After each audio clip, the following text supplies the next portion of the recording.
මේ රහස් ක්‍රම ටික මට කියලා දුන්නේ මගේ අවුරුදු 116ක් වයස 100ක්. 1. මේසේ යටින් බෝතල් මූඩියක් කලව ගන්න.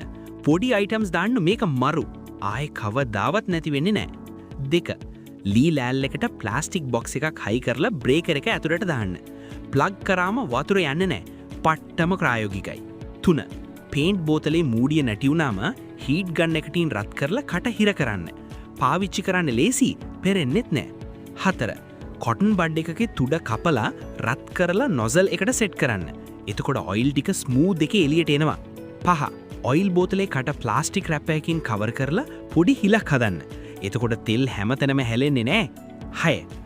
රෝදෙට ස්පැනර් එකක් දාලා ඉබී යතුරකින් ලොක් කරන්න. එදා ඉනම් මගේ බයික් එක කවුරුත් උස්සලා නැහැ. 7. ඇන තද කරද්දි වැටෙනවා නම් රෙන්ච් එකට ටේප් කෑල්ලක් අලවලා තද කරන්න. ආයේ කවදාවත් ඇනේ වැටෙන්නේ නැහැ. 8. ග්‍රයින්ඩර් තලේ ගලවන්න අමාරු නම් නට් එකට ඇලන් කී එකක් තියලා කරකවන්න. ලේසියෙන්ම ගලව ගන්න පුරුවන්. මේ දේවල් ඔයා කලින් දැනගෙන හිටියද?